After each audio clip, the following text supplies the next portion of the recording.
Vamos a estar hablando de Guillermo Barrantes, del libro Los Malditos de Dios. Es un libro muy interesante para todos aquellos que les gustan los mitos, las leyendas, pero en una novela. Así Claro, que, en novela. en novela.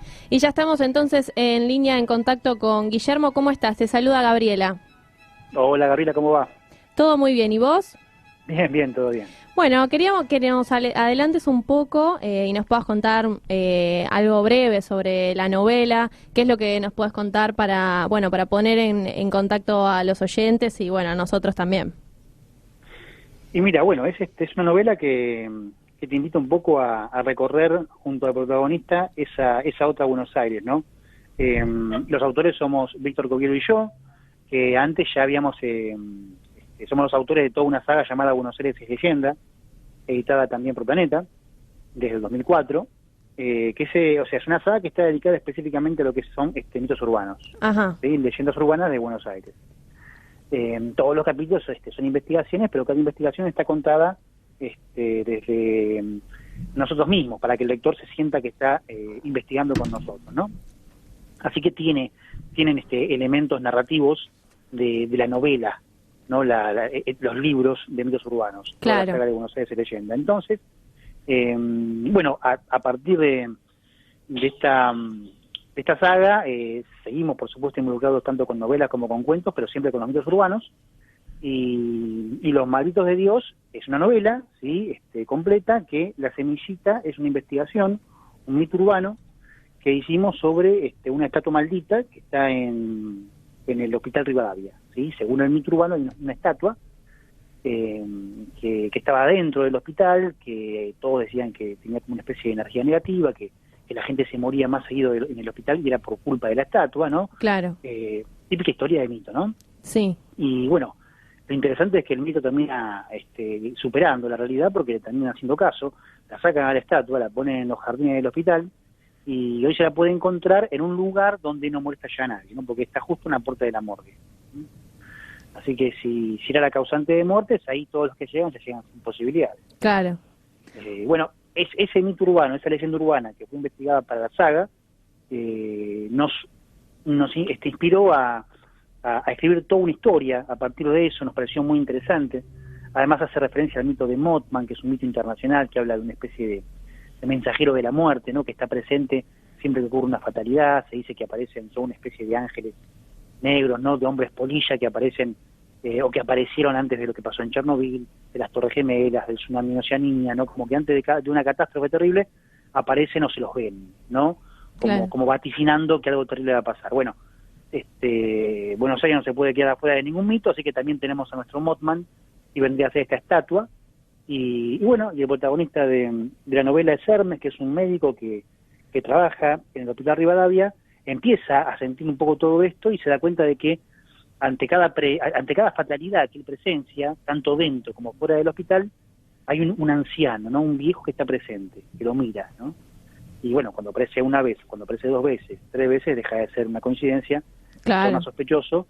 Y bueno, la novela es un poco eso, acompañar al protagonista a través de esa Buenos Aires fantástica, de los mitos de Buenos Aires, para descubrir cuál es la naturaleza de esta entidad, de este viejo que aparece siempre cuando alguien muere. ¿Y a vos qué te motivó a escribir sobre esta historia, sobre los mitos? Y soy un enfermo de género fantástico desde muy chiquito, o sea, todo lo que era el libro de ciencia ficción, terror y fantasía, películas, ese tipo de historias me fascinaron. Uh-huh. Y el mito urbano es un poco eso, pero encima con un anclaje en la realidad, ¿no? Esta historia, por ejemplo, de la estatua, tener la estatua que está hoy en la puerta de la morgue, y es como que puedes tocar la historia, ¿no? Puedes tocar el mito de alguna manera, y así suelen Claro. pasar con este tipo de historias que están cerca nuestro, ¿no?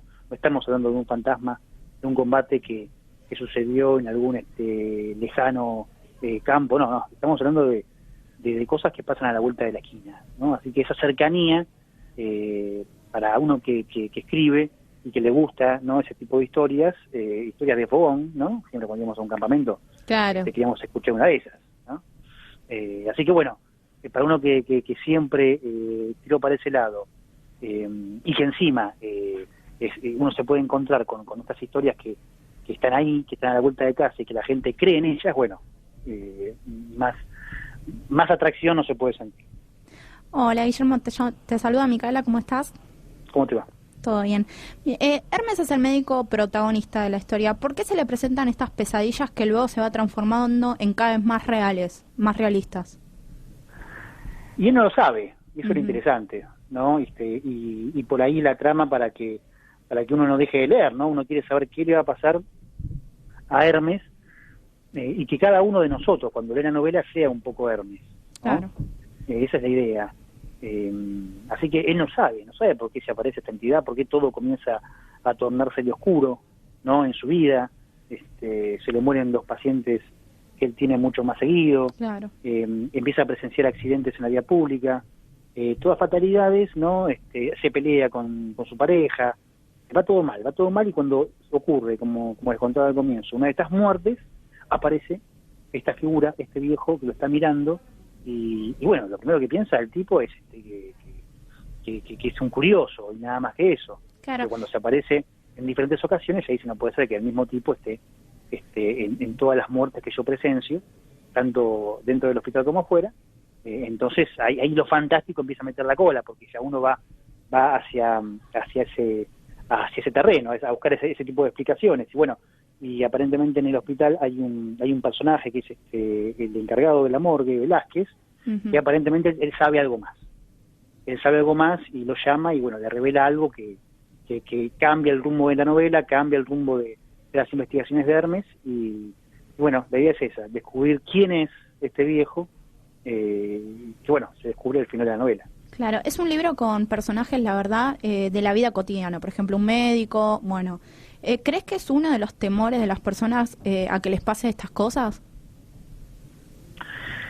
Sí, todo lo que hace el mito urbano lo que Claro. hace es recoger justamente eso, los miedos, los amores, los deseos de las personas y convertirlas en historias, ¿no?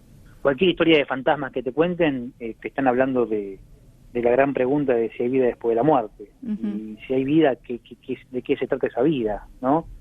Esa gran pregunta en la que todos estamos involucrados. Así que cualquier historia de fantasmas que uno vea en una película, o le cuenten de alguna casa o de algún lugar en el barrio, toda historia de fantasmas hace referencia a eso, a la gran pregunta sobre qué pasa después del último suspiro. Y así con muchas cosas, hay muchas historias que tienen que ver con el destino, que tienen que ver con el tiempo, que tienen que ver con la realidad, ¿no? Todas preguntas capitales que a veces no las tenemos siempre adentro, pero a veces nos cuesta encararlas porque son tan primarias y nos involucran de tal forma que a veces no nos animamos. Entonces, que un mito se anime, ¿no? Que él tome la bandera y a través de una historia profundice en esos temas, son bienvenidos y como que lo sentimos más simpáticos, ¿no? Como que contar una historia acerca de eso es más entretenido, además. Claro, y es un estado propio de la persona a atender a que le sucedan estas cosas, estas supersticiones, en cómo se sitúa la vida. Y la sugestión es clave. Claro. O sea, estamos todos queriendo creer en algo, ¿no? Entonces el mito urbano Claro, porque utiliza... por ahí la gente dice, bueno, si yo sé mucho de este tema, tengo miedo. Por ahí me pasa, ¿no? Sí. Pasa esas cosas. Claro, sí. Es un miedo que lo llevamos todos, en verdad, ¿no? Porque tienen que ver justamente con esas preguntas de las que hablábamos recién, esas preguntas sin respuestas, eso de enfrentarse a lo desconocido, ¿no?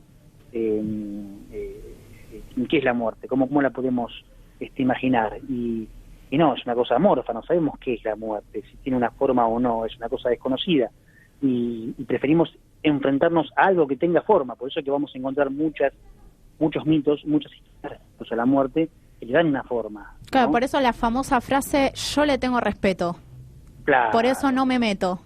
claro, exactamente, Claro. exactamente, sí, o que no creo, pero que las hay, ¿no? Claro, que las En hay, cuanto a las las hay, brujas. exactamente. Pero tiene que ver todo con lo mismo, con siempre hay o sea, nunca cerramos la puerta del todo, ¿no? Es eso. Porque esas preguntas están esas preguntas, y como no tenemos respuestas, lo que tenemos nada más son mitos. Claro. No son respuestas, pero se acercan a una posible respuesta. Entonces, bueno, los guardamos con nosotros por las dudas. Sabemos el paso de la historia por el cine y ahora a la literatura. En el género literario, ¿qué es lo que se intenta transmitir con estas historias?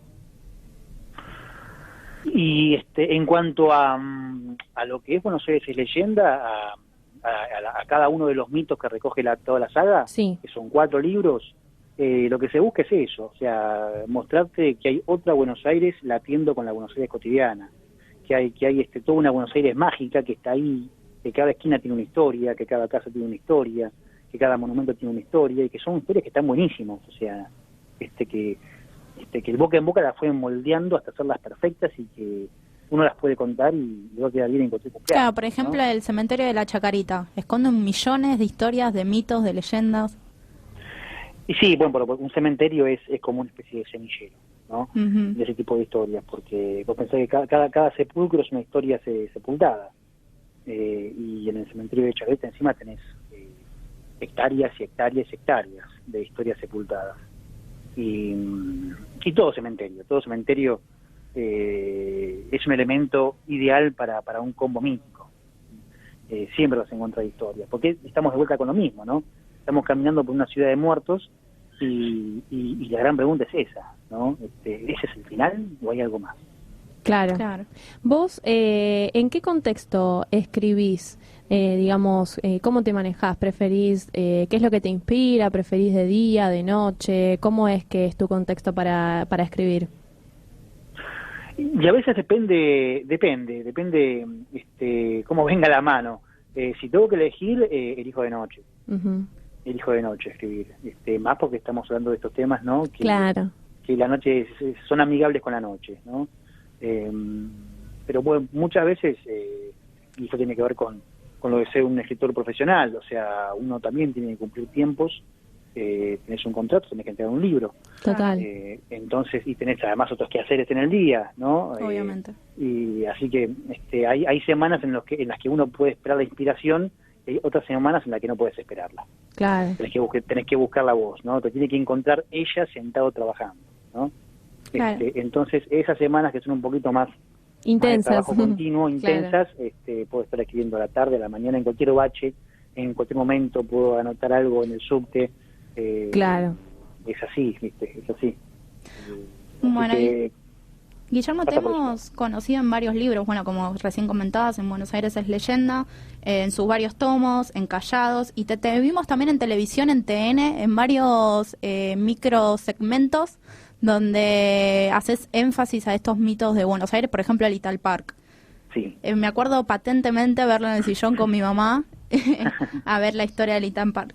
¿Desde chico te atrajo los mitos y las leyendas o es algo que fue dando a medida? Y no, o sea, apenas entré en ese mundo, apenas empecé a leer, me acuerdo de un libro que mi mamá había comprado en lo que era antes el Círculo de Lectores. Antes, bueno, sin internet y nada de eso, venía una persona del Círculo de Lectores a tu casa, Sí. te dejaba una revistita y vos si querías te asociabas. Entonces comprabas por mes libros que te salían supuestamente más baratos que en las librerías Claro. y libros que no conseguías además, ¿no? Libros importados y que eso.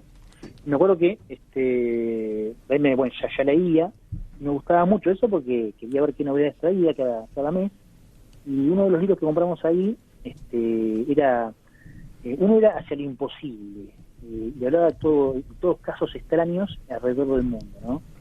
Y muchos eran mitos y leyendas.